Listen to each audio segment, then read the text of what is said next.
The organization, set up at the end of the war with More's friend Julian Huxley as its first Director General, was meant to benefit mankind through the promotion of education, science, and culture. Herbert Reed was on the selection committee, and in addition to Moore, other leading artists asked to contribute included Arp, Calder, Miro, Noguchi, Picasso, and Rufino Tamayo. But Moore really struggled with the idea for the commission and broke his post-war normal practice by working out ideas in a sketchbook rather than creating maquettes. Some of these initial ideas are family group or allegorical figures, such as this 1956 drawing of personifications of continents. And if you look closely at these figures, you can see above their heads, they're named Asia, Europe, America, and India. Others hold books representing the pursuit of knowledge. Moore quickly abandoned this line of thought, however, considering it inappropriate for the scale of the project.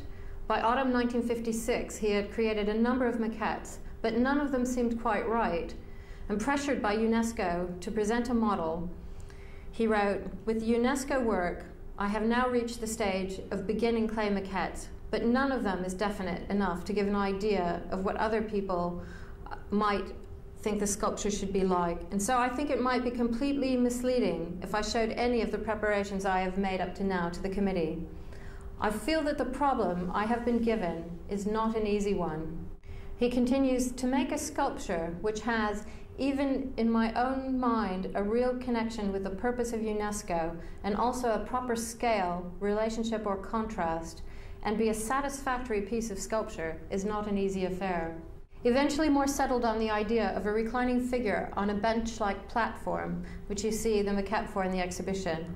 And this raised platform was meant to reflect the raised pilotis of the building.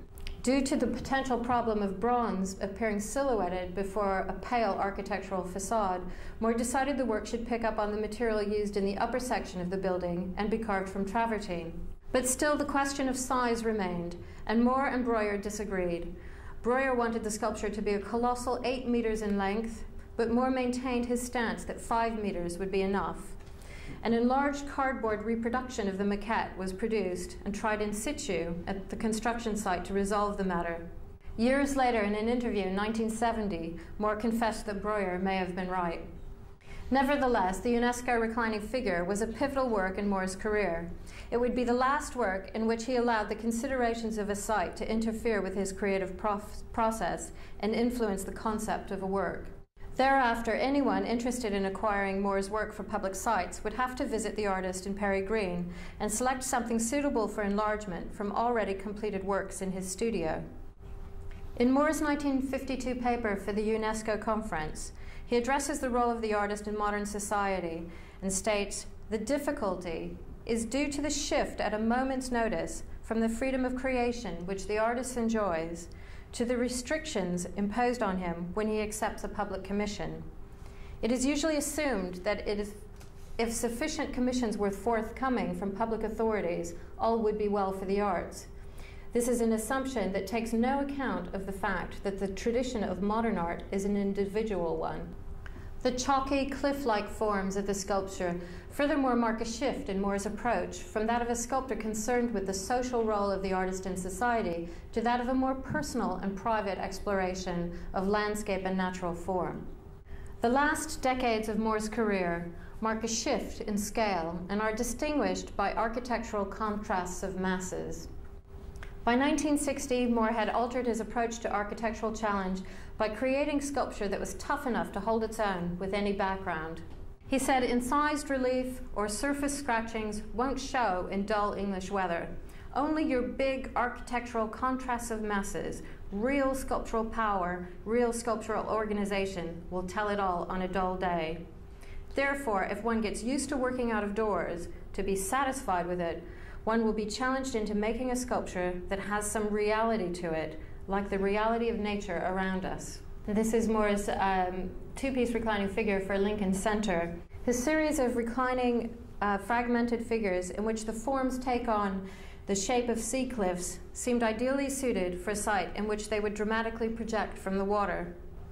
The site was constructed within a 14-acre complex in downtown Manhattan and involved many leading architects, including Philip Johnson, who had recently asked Moore for 2 sculptures for his new Seagram building, but Moore declined. Wallace Harrison, who designed the United Nations building, and Eero Saarinen, as well as Gordon Bunshaft of Owing, Skidmore and Merrill, who was the architect of the Vivian Beaumont Theatre directly adjacent to the site.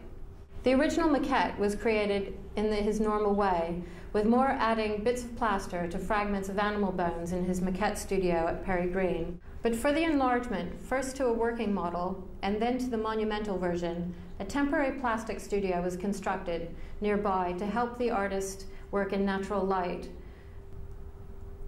The working model here was tried out in a small pool as well to see how the arch shapes were reflected in water. Although the work was an immediate success and has recently been restored, it was not without its problems, the most difficult being the level of water in the pool, which was consistently too low and at one stage began leaking into offices below. The water level remained a problem for years and was not made right until 1983, nearly 2 decades after installation. Emboldened by working on a monumental scale with forms and juxtaposition, Moore redefined his approach to sculpture in an architectural context. He realized that tough abstract forms were needed to stand out against the strong geometric character of an urban site. Overtly figurative work on the scale needed would clearly be inappropriate. As the IMP stated, a mother and child as large as the mirror knife edge would have been grotesque. With very few exceptions, Moore's figurative sculpture was not enlarged beyond life size. His sculpture began to function not as a harmonizer between modern sculpture and the landscape, but as a force in its own right. Sharp cuts dividing forms provide a thrust that balances the sense of weight and volume in the work. This can be seen in square form with cut in Rio Cerro marble, which was made for the occasion of Moore's 1972 exhibition in Florence at the Forte di Belvedere here. Its modern edges frame the city's Renaissance architecture, and the two-piece reclining figure cut, the working model of which became the Pritzker Prize for Architecture, its first cast awarded to Philip Johnson. Perhaps the most contentious of Moore's public sculptures was the three-way piece number 2, Archer. It was made for Nathan Phillips Square in Toronto. Typically, Moore initially refused the commission, but architect Vilja Revel, who'd won what was in 1958 the biggest architectural competition in the world, was determined to have a Moore for the plaza. Revel visited Moore in Perry Green, and together they selected a maquette for enlargement. Unfortunately, Revel died the very next day, and their apparently radical choice, with its sweeping and contrasting powerful forms, became the subject of a political debacle, costing the mayor his re-election. Although the work was approved by the Art Advisory Committee and the Toronto Board of Control, it failed to impress Toronto City Council, and Mayor Philip Givens made it his personal mission to secure the work, and after Moore agreed to drop 20% of the costs, managed to raise the required funding through private donations. As fate would have it, he was then chastised erroneously for wasting public money. Although the sculpture is not site-specific, another cast is in front of Mies van der Rohe's National Gallery in Berlin, its forms nevertheless echo those of the surrounding architecture. The same could be said of the swooping curve of the butterfly, made in 1985 for the Congress Hall in Berlin, designed by Hugh Asher Stubbins, or the thrusting diagonal and circular forms of the hill arches in front of the Baroque Karlskirche in Vienna by Fischer von Erlach.